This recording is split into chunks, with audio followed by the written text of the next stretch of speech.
आज हम लोग वर्ग 6 का विषय हमारी दुनिया अध्याय 8 हमारा राज्य बिहार के बारे में जानेंगे। आज का टॉपिक है बिहार का व्यावसायिक फसल। तो बिहार का जो व्यावसायिक फसल कुछ है उसे हम लोग जानेंगे। तो बिहार में प्रमुख कौन कौन सी व्यावसायिक फसल है ये आपको सबसे पहले जानना होगा। एक है तंबाकू, दूसरा गन्ना, तीसरा जूट। अभी जो बिहार में व्यावसायिक फसलों के रूप में उत्पादन किया जाता है वो मुख्य रूप से तंबाकू, गन्ना, जूट का उत्पादन किया जाता है।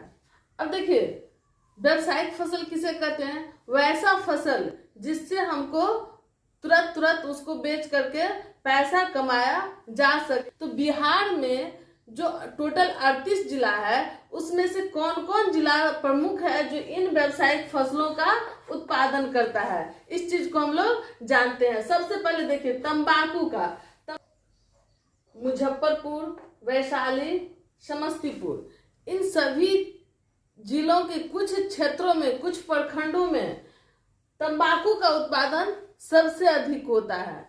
इसीलिए इस क्षेत्र को, जो तंबाकू उत्पादन क्षेत्र है, उसको कॉमन रूप से सरेसा का नाम दिया गया। और सरेसा क्षेत्र का जो तंबाकू होता है वो काफी प्रसिद्ध तंबाकू है। आप बोर्ड देखेंगे किसी दुकान पे, जो तंबाकू का स्पेशली दुकान है, उस दुकान पे देखने को मिलता है कि सरेसा तंबाकू लिखा रहता है।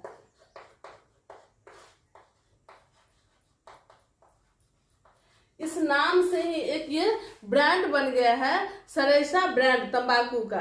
वैसे आप लोग को जानना चाहिए कि तंबाकू खाना सेहत के लिए हानिकारक है और तंबाकू का सेवन नहीं करना चाहिए। तंबाकू से और क्या क्या बनता है? सिगरेट बनता है, बीड़ी बनता है, जो कि शरीर के लिए भी हानिकारक है। लेकिन इसे किसान अपने खेतों में उत्पादित करके लाभ कमाने के लिए इसे बेचते हैं। तो सरेसा तंबाकू मुख्य रूप से किधर कहाँ मिलता है, कहाँ से उपजाया जाता है? मुजफ्फरपुर, वैशाली, समस्तीपुर के कुछ क्षेत्रों में सरेसा तंबाकू उत्पादित किया जाता है। और ये एक प्रमुख नकदी फसल, व्यावसायिक फसल में से एक है। चलिए अगला हम लोग देखते हैं गन्ना के बारे में।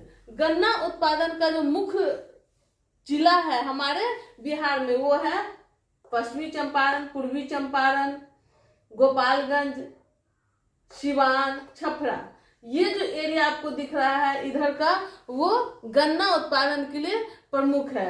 अब देख रहे हैं ये सब जिला ही गन्ना उत्पादन के लिए क्यों प्रमुख है, ये जिला तंबाकू उत्पादन के लिए क्यों प्रमुख है। तो आपको पता है कि हिमालय से जो नदियां आती है इसी सब जिला से गुजरती है, और इसीलिए इस तरफ के जो मैदानी भाग है उसमें चूना युक्त मिट्टी पाया जाता है, जो तंबाकू उत्पादन के लिए भी अच्छा मिट्टी माना जाता है और गन्ना उत्पादन के लिए भी चूना युक्त मिट्टी प्रमुख मिट्टी माना जाता है। इसीलिए इस क्षेत्र में गन्ना का उत्पादन होता है, यहाँ तंबाकू का उत्पादन होता है। चलिए आगे देखते हैं हम लोग जूट का उत्पादन कहाँ बिहार में होता है। जूट का प्रमुख उत्पादन होता है आपको किशनगंज, अररिया, पूर्णिया, कटिहार, इस सब क्षेत्र में आपको जूट का उत्पादन होता है।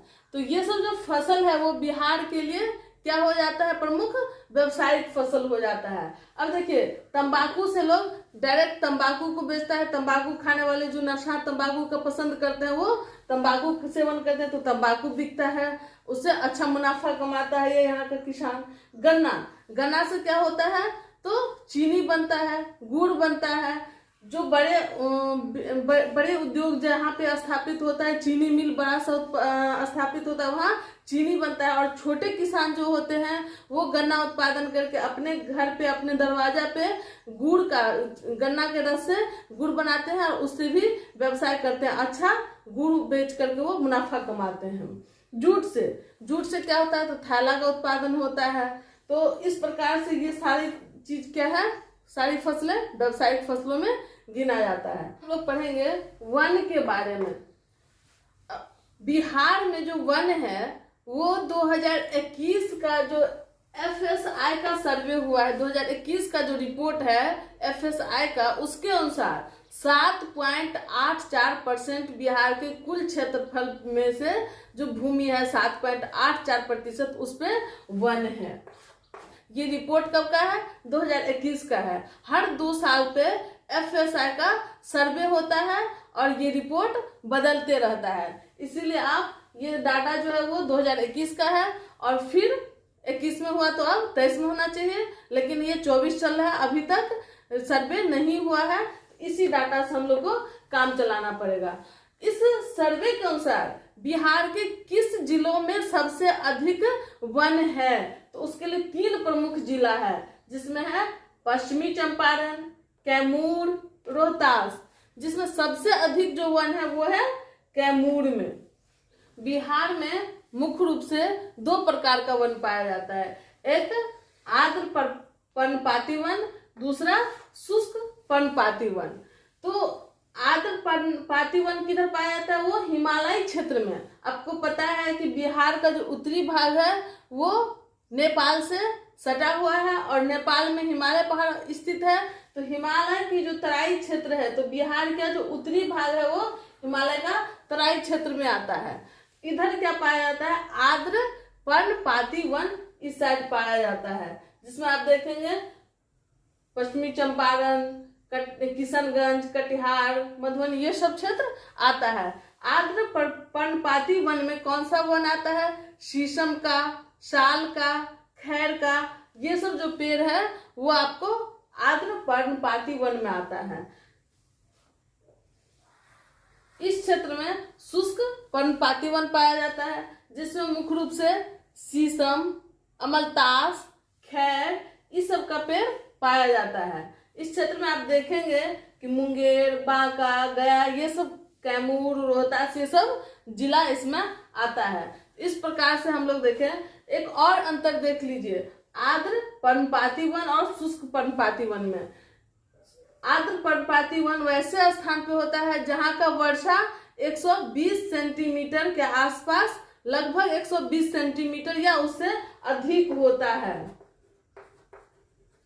और शुष्क पर्णपाती क्षेत्र में 120 सेंटीमीटर वर्षा से कम बारिश होती है। इतना बारिश नहीं होती है, उस एरिया को शुष्क पर्णपाती क्षेत्र, वन वाला क्षेत्र कहते हैं। वन में हम लोग, वन के बारे में हम लोग पढ़े। अब देखिए वन में कौन रहता है? वन में मुख्य रूप से जानवर सब रहता है, और वो कौन जानवर होता है? हिरन होता है, बाघ होता है, भालू होता है, बड़ा सिंघा होता है, नीलगाय होता है। जंगली जानवर जो है, जो जिसे हम पालते नहीं है, वो कहाँ रहता है? वन में रहता है। जिस वन में जानवर सब रहता है उसको सरकार के द्वारा सुरक्षित रखा जाता है और उस क्षेत्र को कुछ अलग नाम दिया जाता है, जिसको हम लोग अभयारण्य के नाम से जानते हैं। अभयारण्य का मतलब होता है कि वैसा क्षेत्र जहां जानवर बिना भय का विचरण कर सकता है, घूम सकता है, उस क्षेत्र को, उस एरिया को हम अभयारण्य के नाम से जानते हैं। तो बिहार का कुछ ऐसा क्षेत्र, एरिया है जिसे अभयारण्य घोषित किया गया है। उस अभयारण्य का नाम हम लोग को कंपटीशन के एग्जाम में भी पूछता है, और आपके एग्जाम, आपका जो 8th क्लास का जो ज्योग्राफी का एग्जाम होगा उसमें भी पूछेगा, तो उस चीज को आपको याद रखना है। तो देखिए वाल्मीकि नगर अभयारण्य एक है जो कहाँ पे, किस जिला में है? बिहार के किस जिला में है? तो ये पश्चिमी चंपारण जिला में है। कैमूर अभयारण्य ये किस जिला में है?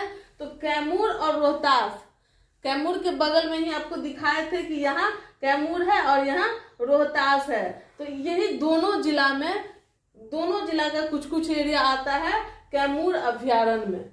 इस प्रकार से आप देखेंगे कि गौतम बुद्ध अभयारण्य, गौतम बुद्ध अभयारण्य कहाँ है? तो ये आपको बोध गया में स्थित है। भीम बांध अभयारण्य, भीम बांध अभयारण्य कहाँ पे है? भीम बांध अभयारण्य आपको मुंगेर में। कांवड़ झील, बार बार क्वेश्चन में पूछता है कि कांवड़ झील कहाँ पे है? कांवड़ झील आपको बेगूसराय में स्थित है।